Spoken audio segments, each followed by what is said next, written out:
I want you to pay attention to this video that you're about to watch. Here you'll be seeing what they call the traditional DNA test. Recall that Wunmi was said to have given birth in one of those medical centers. According to her, Mohbad had phobia for hospitals. Although what she said does not make sense, but I want you to see what really happened. That DNA test that she has refused to do, the medical one that she's supposed to do, the orthodox one that she has refused to do with Mohbad's father because she is afraid she does not want the world to see, to know the secret.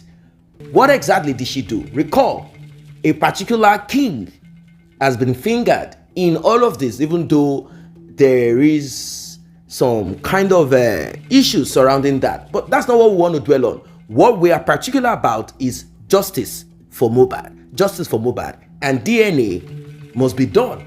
We are not commanding Wunmi. We are supporting Mohbad's father because Mohbad's father has the right, considering the mystery surrounding the demise of his son. And I've said it countless times that the least that Wunmi can do or should have done is to get DNA done. But because she's not innocent of that paternity, that is the reason why she kept holding back. And of course, she has supporters. We have hungry lawyers who want to take advantage of this. They know Wunmi is going to fail. They need a little bit from Mohbad's streaming revenue. After all, Wunmi has no job. She has no job. Well, without further ado, without wasting your time, I want you to watch this. Is this not Wunmi? Is this not how Wunmi did it? When whoever she's pregnant for wanted to confirm if that child belongs to him. Let us watch this video and we will be talking more. Do not forget to tap on the subscribe button. Do not forget to turn on the notification bell. Very important. Returning subscribers, I want to say a very big thank you to you. And those that have been here, your comments are highly appreciated. I want to say, may God replenish the pockets of those that have tapped on that thanks button. The one with the love and dollar sign in the middle of it. May God replenish your pockets. May your pockets never run dry. If you also want to be a partaker, you want to also be part of those supporting this channel, you can as well tap on that button. Let's get right into it.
Welcome back. Now, in as much as I am not in support of this, but at times, due to the behavior of certain women, ladies, there are certain cultures, tradition, way of life that have been instituted to make sure that a young lady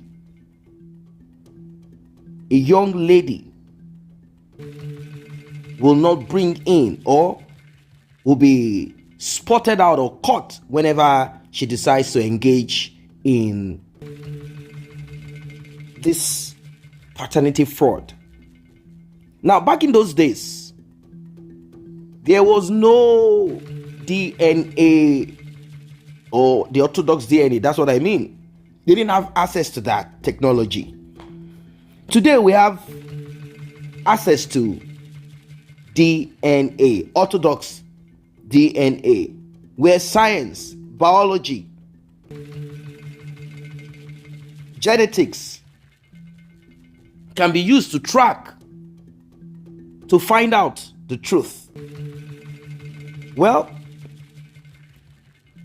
Wunmi has refused to get DNA done, normally without having to go through this, going to the court and those procedure. And I'm kind of wondering why she refused at the beginning. I thought she was just stalling, but later we got to realize that Mohbad had requested for DNA before his demise. His mom, Mohbad's mother, confirmed this. Mohbad's mother confirmed what I'm saying, that Mohbad had requested for DNA, but somehow, for some reasons, I think respect, Mohbad respected his father because his father instructed, saying, don't get DNA done anymore, forget about it, let's just calm everything down. The reason behind it, I do not know. I don't know. But DNA is too important. I mean, DNA is too important. DNA is too important now. It's not something to joke with anymore. Every man is aware of DNA due to this terrible act of Wunmi. Every man is not aware of DNA. Those that took it lightly, they are now aware of it. They are now conscious of it. They are now serious about it. Why? Because Wunmi made it so. Wunmi sort of made it compulsory that men should get DNA done before it is too late. Before raising that child up, get to know if none of those children are yours. It can be that bad. I'm not saying a man that has issues that can get a woman pregnant. I'm talking about a woman that is so loose that she can bring home 4 children that does not belong to a man. I mean, the man will never score. She's always with Mr. A, Mr. B, ex-boyfriend, ex this and that. That is why men are now conscious of it and they want DNA done. And we cannot emphasize less on it. Now, having cleared that out of the way, I am not in support, like I said, of this type, this kind of DNA. I'm never in support of any use of some spirits or witchcraft or whatever it is. I know people say, oh, it's our culture, don't call it witchcraft. Do not forget that there are people, Europeans, who embrace witchcraft, and they say that witchcraft is not a problem. So if I say witchcraft, you might be the one probably thinking that I'm saying that what you're doing is wrong. Although different religions will tell you that witchcraft is bad. But for me, that is not acceptable. I'm not saying the best. Since we have orthodox that does not require any form of spirituality, I have always liked that. DNA, paternity test done in a scientific way, is the best.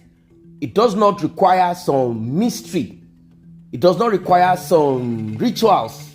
It doesn't require that. That's why I'm in support. So I'm not in support of some idol or witchcraft form of confirming whatever. No, not at all. Not at all. I am in support of orthodox. There is no religion a Muslim can get it done without destroying or affecting his faith in what he believes in or she believes in. A Christian can get it done without backsliding.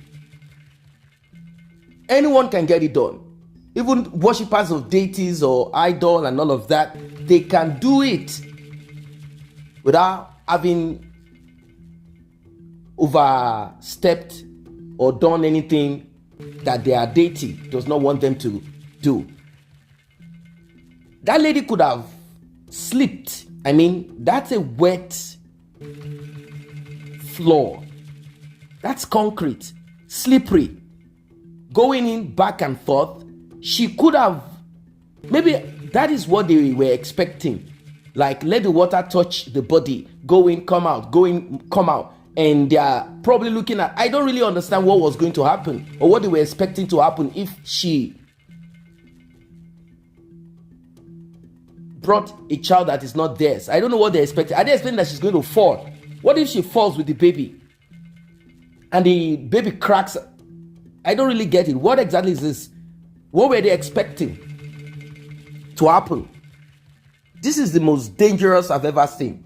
Like, I know there are more dangerous things, but this is dangerous. Holding a baby back and forth on a slippery ground. That's a useless traditional way of getting DNA. It's rubbish.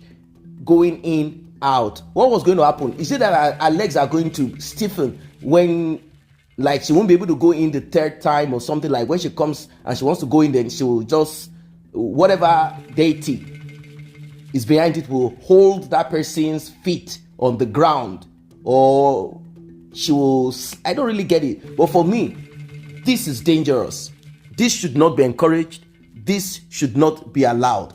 This is rubbish. This is foolish. You might say, no, it's our culture. I'm just trying to tell you that your culture is not refined. Your culture looks diabolic. This particular thing that the lady has to go in and out, step in and out, and she might sleep and crack that baby up. Like, it's diabolic. Let's be sincere. I'm not in support of that. So, what are your practices where you are from? Drop it in the comment section. Let us talk about it. What are the unorthodox ways of confirming that a child born to a family actually belongs to them? Drop your comment, like, and share. See you guys in the next update.